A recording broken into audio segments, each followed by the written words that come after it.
Donald Trump stormed back into the White House promising a revolution. 100 days into his second term, has he delivered or has he detonated? Trump's first 100 days have been a whirlwind of executive action. Over 200 executive orders have been signed. That is more than any president in modern history at this stage of his presidency. So what are Donald Trump's biggest moves in the last 3 months that he's been in office? Number one, the mass deportations of illegal immigrants. Number two, reciprocal tariffs on major trade partners. Then there's been federal spending cuts which are much sharper than ever before, led by Elon Musk's DOGE, or the Department of Government Efficiency. There has been massive foreign policy resets with all of America's major partners as well as adversaries, whether it is Russia, China, or even with Europe. On immigration, Trump delivered one of his signature promises, Operation Homeland Sweep. In just 100 days, ICE, which is the nodal agency which looks after who gets to enter and exit the United States, claims that it has deported close to 100,000 undocumented immigrants. Most of these immigrants have been sent back to countries like Venezuela, Colombia, El Salvador, and other Central American countries. Some people, like an El Salvadorian man named Kilmar Abrego Garcia, was separated from his American wife even though he had explicit orders from a court of law which had barred him from being deported.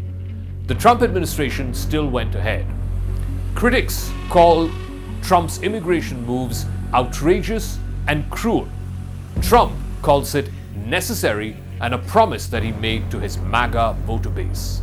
This is the man that the Democrats are wanting us to fly back from El Salvador to be a happily ensconced member of the USA family.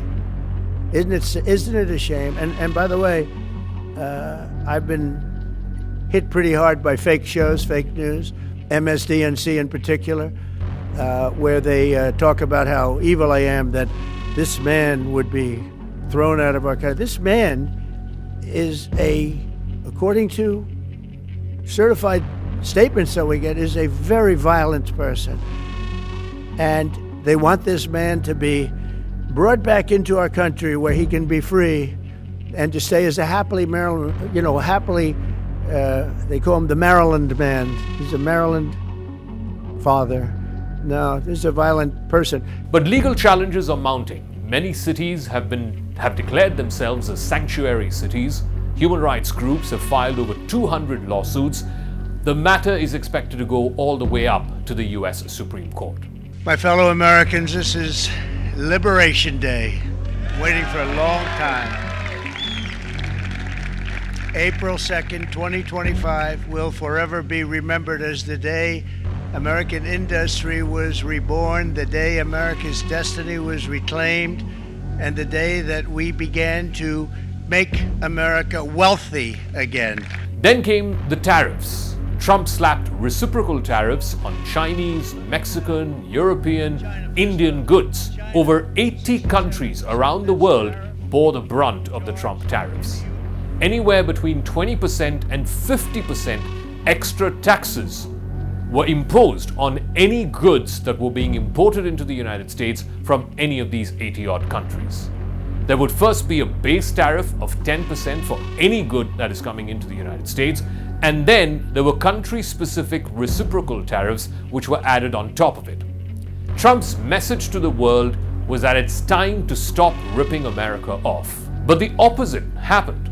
The markets panicked, stocks tanked over 10% in 2 weeks, the Dow Jones fell by almost 2,000 points in trading sessions, trillions were wiped out in people's savings, blue-blooded American companies like Apple and Amazon and Nvidia lost trillions of dollars of value. Consumer prices then started going up. Facing backlash from Wall Street as well as from within his own party, Trump temporarily paused these new reciprocal tariffs. But while pausing them, he also threatened that these tariffs could come back anytime. It took great courage for him to stay the course until this moment.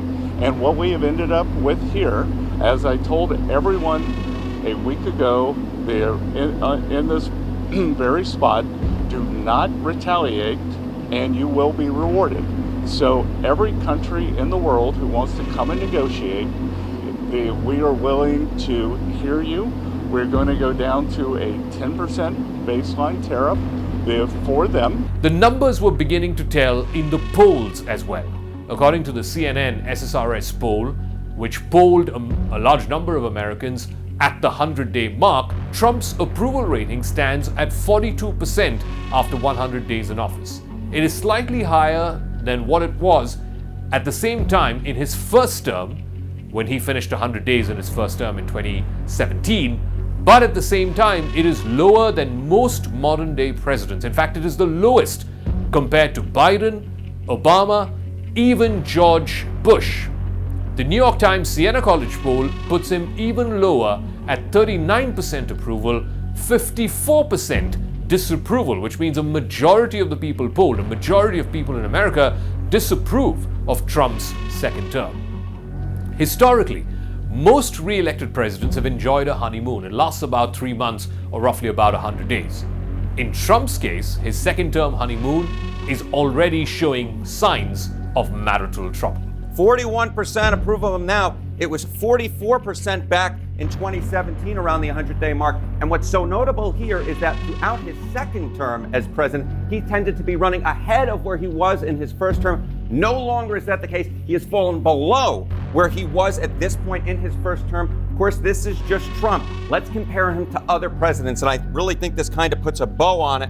And you can see it here. You see the 41%. That is 12 points below Joe Biden. That's 3 points below where he was in his first term. Look at where Obama was, 63%. He's 22 points below that. And George W. Bush at this point in 2001, he is, again, 21 points below. Trump's new Department of Government Efficiency, or DOGE, has slashed funding to almost all government agencies, anywhere between 20 to 50%. The layoffs in government departments has hit education, environment, and health the hardest. It has also hit the overseas development wing of the US State Department. There have been mass protests against Trump's best buddy and the man in charge of DOGE, Elon Musk. So much so, his company Tesla's shares have tanked, and Musk has clarified that he will be leaving government soon. On the world stage, Trump has ripped apart the old playbook. He has cut military aid to Ukraine. He has called it Europe's war, not America's war. He has initiated direct talks with Russia for the very first time since 2022. He's even spoken with Putin twice in the last 3 months that he's been in office. And that, of course, has set off alarm bells amongst America's NATO allies and partners. Once again, Trump has reignited tariff wars with China, sparking retaliation on American goods, whether it is tech goods or even agricultural goods. Then there is his aggressive rhetoric around the Panama Canal, Greenland, even joking about making Canada the 51st state, remarks that have enraged all of these countries and also American allies. In fact, his remarks about Canada have been a singular reason why Mark Carney has been re-elected as Canada's Prime Minister. European allies have been furious at Trump's comments. His insistence that Europe has to handle its own wars has shattered the very rationale of NATO. Germany and France have already announced new defense initiatives and defense budgets because they basically don't trust American backstop anymore. You're not in a good position. You don't have the cards right now. With us, you start having cards. Right now, you don't. You're playing cards. You're playing cards. You're gambling with the lives of millions of people. 3 months in, Trump's second term is extremely volatile, it is aggressive, and it is deeply divisive. But his base loves it. His critics are warning of chaos. Over the next 6 months, expect more legal battles over immigration, more human case studies like that of Kilmar Garcia.